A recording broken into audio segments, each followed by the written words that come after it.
Muy buenas tardes a todos nuestros seguidores de Revista Caretas. Estamos en una entrevista bastante importante con uno de los periodistas más reconocidos de Bolivia, el señor Carlos Valverde, quien justamente nos va a dar algunas nociones a tomar en cuenta a propósito de los comentarios del expresidente de Bolivia, Evo Morales, ¿no? Quien justamente pues durante esta semana, tras saberse que a la segunda vuelta electoral pasan Pedro Castillo de Perú Libre y Keiko Fujimori de Fuerza Popular, ha mostrado su apoyo a la candidatura de Pedro Castillo.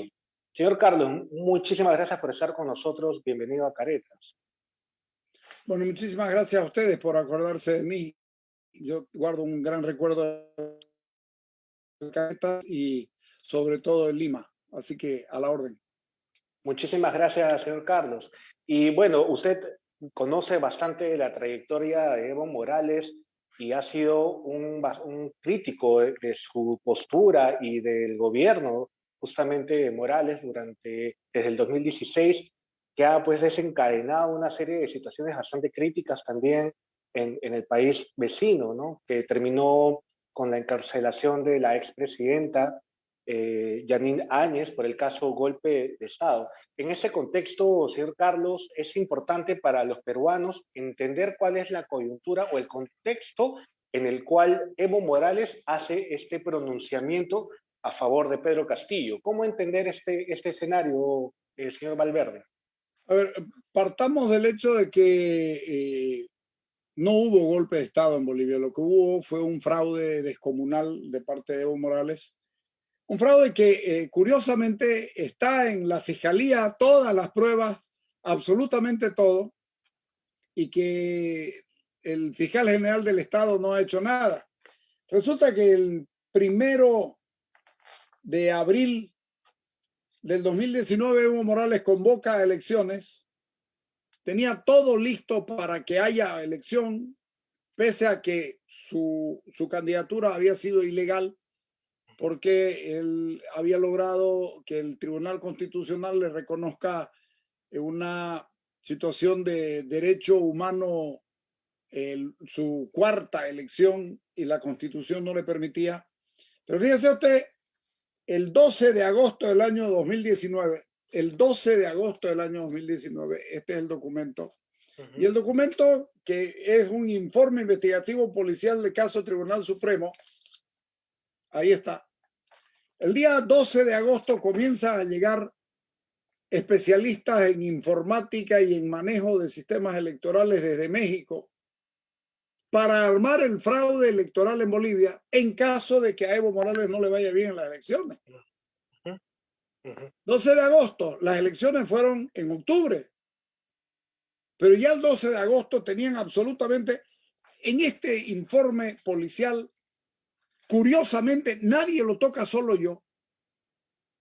En este informe policial dice quiénes llegaron, cómo llegaron, qué hicieron en el Tribunal Electoral, quién dio la orden para que entren, cuáles eran las posibilidades que tenían de trabajar internamente dentro del sistema electoral y en el padrón electoral y en los resultados electorales. Todo estaba hecho. Entonces, Evo Morales prepara un fraude para, en caso de no poder ganar. Cuando ve que estaba yendo a la segunda vuelta, detienen el cómputo electoral, faltando 13 puntos, 14 puntos para saber cómo iba a terminar. Lo detienen eso. Hay 4 explicaciones. Primero era que nunca dijeron que iban a entregar el 100%. Después dijeron que era para que no podía salir un sistema de cómputo provisional si ya estaban saliendo los cómputos oficiales, después que los habían hackeado, después, en fin, un montón de cosas. Resulta que detienen el cómputo y 22 horas después Evo Morales sale ganando con 10.1%.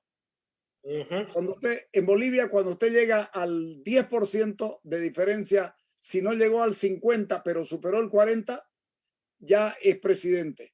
Entonces comenzaron a armar todo eso. La gente se molestó y la gente salió a las calles y ocurrió lo que ocurrió el 20, después de la renuncia de Evo Morales, pero la propia renuncia de Evo Morales, eso es lo que, si uno quiere, puede configurar la intención de aparentar un golpe de Estado. Y le voy a explicar cómo. Renuncia Evo Morales, renuncia Álvaro García Linera, renuncia Adriana Salvatierra, renuncia el presidente de la Cámara de Diputados, renuncia la primer vicepresidencia de la Cámara de Senadores. ¿Cuál era perdón, antes que eso, había salido un hombre que 15 días antes le había dicho a Evo Morales que estaba un general Calimán, que sale a darle toda su lealtad, y de la noche a la mañana le pide, cuando Evo Morales, después de haberse reunido con él, vuela hacia Cochabamba en el último día prácticamente de su mandato. Mientras está volando, Calimán le sugiere, porque no hay un pedido, le sugiere que renuncie. Mi conclusión: Evo Morales pensó que se quedaba descabezado el gobierno y que podía lograr de que Calimán o cualquier otro se haga cargo del gobierno para decir aquí hay un golpe de Estado. Pero resulta que no hubo ninguna cosa de esas, porque Yanine Áñez, gracias a la intervención de Luis Vázquez y su esposa, Luis Vázquez, el abogado de Tuto Quiroga, que descubren que había una salida democrática para que no quede en acefalía la presidencia. Quien esté en ejercicio de la presidencia del Senado podía convocarse y asumir, no autonombrarse. Se nombra presidente, asume la presidencia de la Cámara de Senadores, y al asumir la presidencia de la Cámara de Senadores, inmediatamente se toma el mando del país. Yo en ese momento dije, qué suerte que tuvo este país, porque no hubo mayor violencia, hubo muertos, sin ninguna duda, pero yo dije, qué suerte que la democracia parió mujer cuando entró Yanine Áñez. Y es una situación que permite entender entonces un poco el escenario alrededor de quién es Evo Morales. Y es importante esa aclaración justamente a partir de su análisis. Pero y al día de hoy, señor Valverde, ¿dónde está Evo Morales? ¿Qué está haciendo? ¿Está en Bolivia? ¿Está en Argentina? ¿Está en México?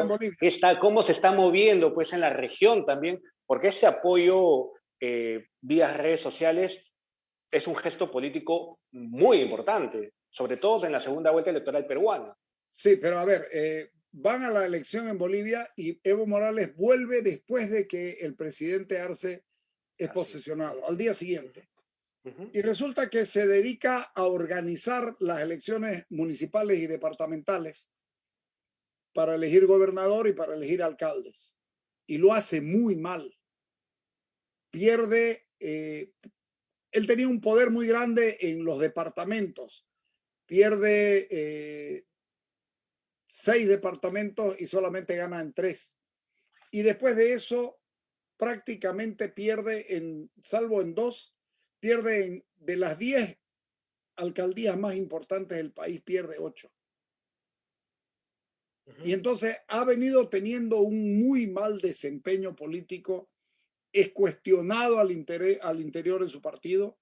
Cuando la gente gritaba fuera Evo, parece que quien mejor lo entendió el proceso del fuera Evo fueron los propios masistas, que decidieron darle su apoyo a Luis Arce y ya no a Evo Morales. Evo Morales hoy está cuestionado al interior del movimiento al socialismo.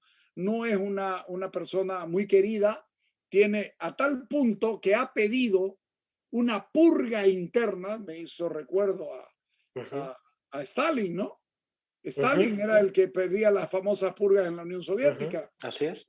Evo Morales ha pedido una purga interna para todos aquellos que lo critiquen y que no estén de acuerdo con él.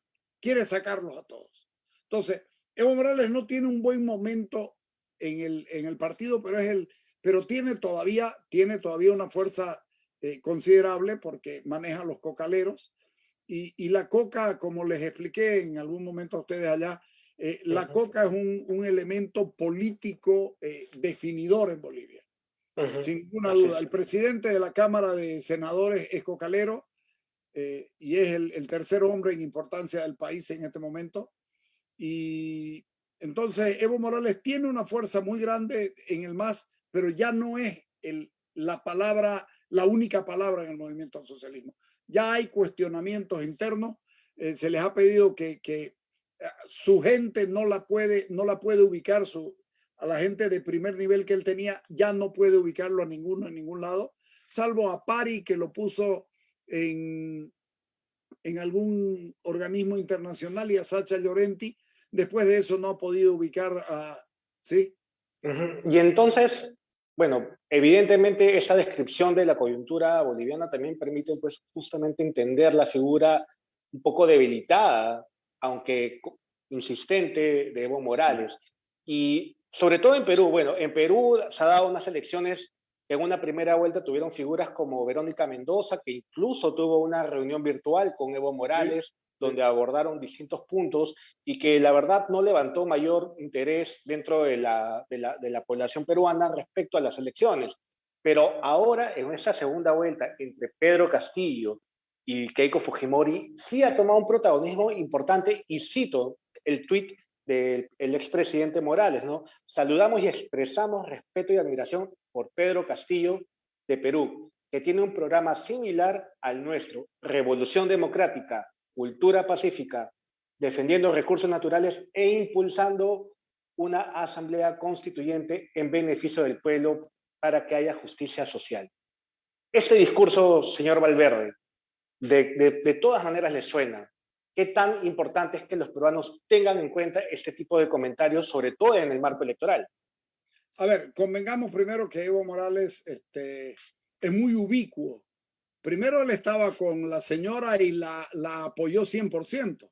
Cuando la señora pierde, no importa, él encuentra otro inmediatamente. Él encuentra otro de manera inmediata. Y este discurso de asamblea constituyente, fuimos muchos los que apostamos porque haya una asamblea constituyente. Y la asamblea constituyente boliviana tiene la particularidad de que comenzó en un lugar, en la ciudad de Sucre, en la ciudad capital del país. No avanzó nunca en 2 años. En determinado momento la sacaron de la ciudad y la convocatoria para que funcione la asamblea era la ciudad de Sucre, pues la sacaron la asamblea constituyente, la llevaron a un cuartel militar. El pueblo de Sucre se movilizó, mataron a 3 personas de la ciudad de Sucre y llegaron al punto tal que aprobaron solamente los títulos de la Asamblea Constituyente, se fueron, la sacaron, salieron de huida, la llevaron a Oruro. En Oruro le dieron forma a esos 3 títulos y luego, entre gallos y medianoche, en una conversación con las fuerzas democráticas, finalmente terminaron haciendo una constitución que no es la que se había discutido, porque no pudo haberse hecho una cosa peor. La asamblea, la idea constituyente de Evo Morales es una mezcla de Hugo Chávez Frías y Fidel Castro. Evo Morales Qué importante esto último, sí, sí. sobre todo porque en Perú le tiene, ahí escuchas Hugo Chávez, Fidel Castro, y de pronto las alertas se disparan. Claro, a ver, yo he tenido una fuerte simpatía en su momento, como todos los de mi generación, por Fidel Castro, hasta que fuimos entendiendo los procesos. La caída de la Unión Soviética nos despertó muchísimo, pero lo de Evo Morales es una mezcla muy rara, porque la Constitución, el primer proyecto de Constitución la escribe Iglesias, el de Podemos en España, a través de una ONG. Ellos la escriben, la Constitución. Es decir, el movimiento del socialismo no fue capaz de hacer un proyecto de constitución solo. Logró imponerlo porque en ese momento tenía mucho público en su favor, y eso sin ninguna duda. Las primeras elecciones de Evo Morales las ganó legítimamente, hay que reconocerlo, pero si alguien piensa que la Asamblea Constituyente, que la defensa de los recursos naturales, ¿cuál defensa de los recursos naturales? Evo Morales no fue capaz de traer un peso de inversión. Teóricamente Bolivia era uno de los países con un potencial, por lo menos hidrocarburífero muy grande, y hoy día estamos importando diésel y gasolina y estamos en pésimas condiciones gasíferas porque no hubo inversión, porque no hubo descubrimiento de nuevos pozos. Cada vez que abren un pozo ahí donde el sistema neoliberal, por decir, encontró donde se sabía que había gas, aquí se hace una fiesta impresionante. Sin embargo, nada de lo que dicen es verdad.